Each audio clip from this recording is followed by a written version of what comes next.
Welcome to the world of online learning. I am Dr. G.K. Viju, Professor, University of Garden City, Khartoum, Sudan. We at GK Online Learning Tutorial emphasize on the topics from software engineering, project management, quality management, strategic management, and mathematics. Today we are going to discuss the topics from software engineering. Please subscribe to our channel for continuous support. The next topic, that is debugging.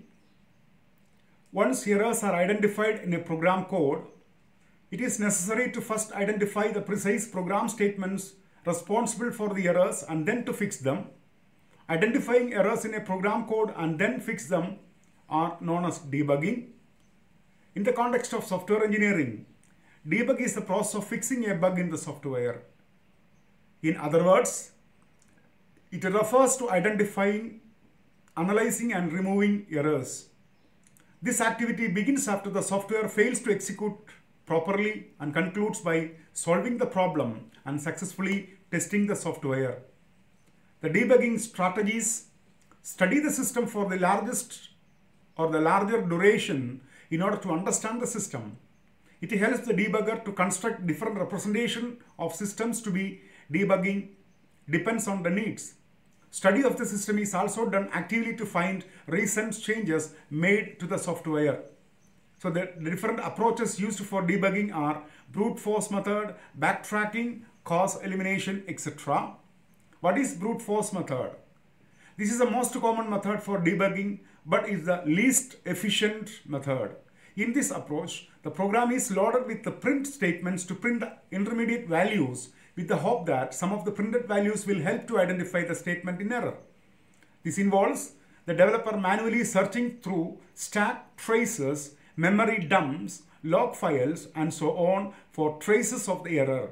Extra output statements in addition to breakpoints are often added to the code in order to examine what the software is doing at every step. Then comes backtracking.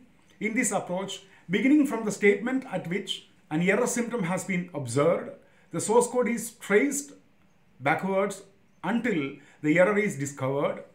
Unfortunately, as the number of source lines to be tracked back increases, the number of potential backward paths increases and may become unmanageable large, thus limiting the use of this approach.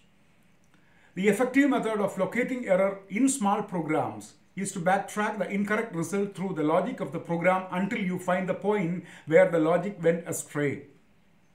In other words, starting at the point where the program gives the incorrect result, such as where incorrect data were printed, at this point you deduce from the observed output what the values of the program's variables must have been. By performing a Mendel reverse execution of the program from this point and repeatedly using the process of if this was the state of the program at this point, then this must have been the state of the program up here. You can quickly pinpoint the error.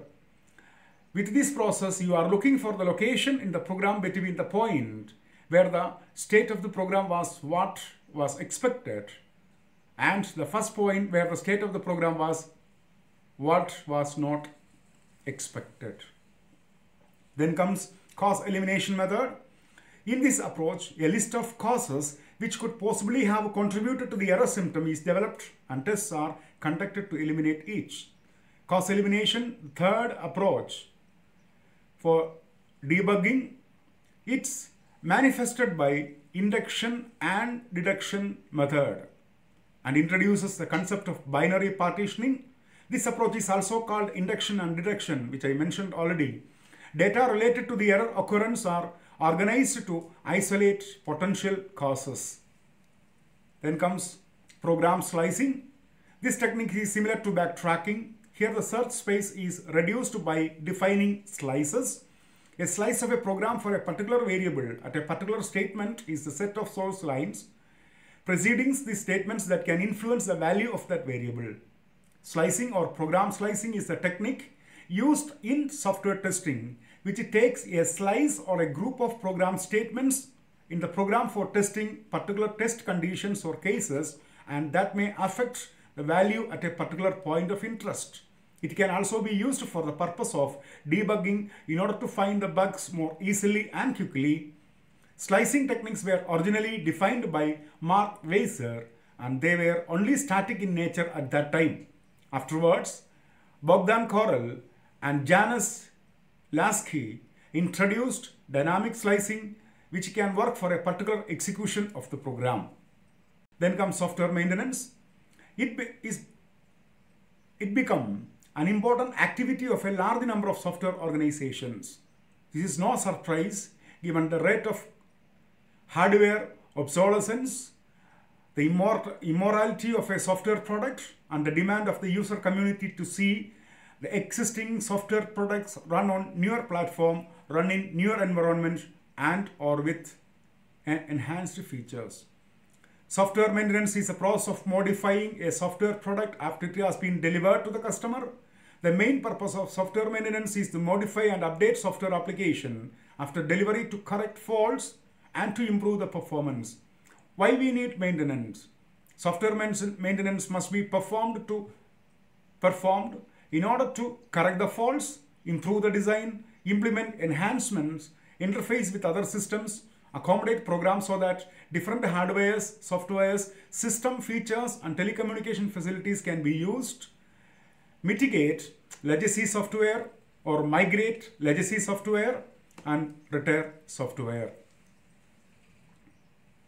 The types of software maintenance or categories of software maintenance are, there are basically 3 types of software maintenance, but we can tell there are 4 types.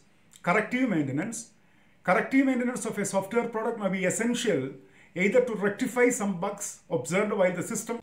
Second one, adaptive maintenance. This includes modification and updations when the customers need the product to run on new platforms, on new operating systems, or when they need the product to interface with new hardware or software. Perfective maintenance. A software product needs maintenance to support the new features that the users want or to change different types of functionalities of the system according to the customer demands. And finally, preventive maintenance. This type of maintenance includes modifications and updations to prevent future problems of the software. It goes to attend problems which are not significant at this moment but may cause serious issues in the future. This is the end of the session. Please like, share and subscribe. If you are having any queries, please mail to me to the mail ID given below. Thank you.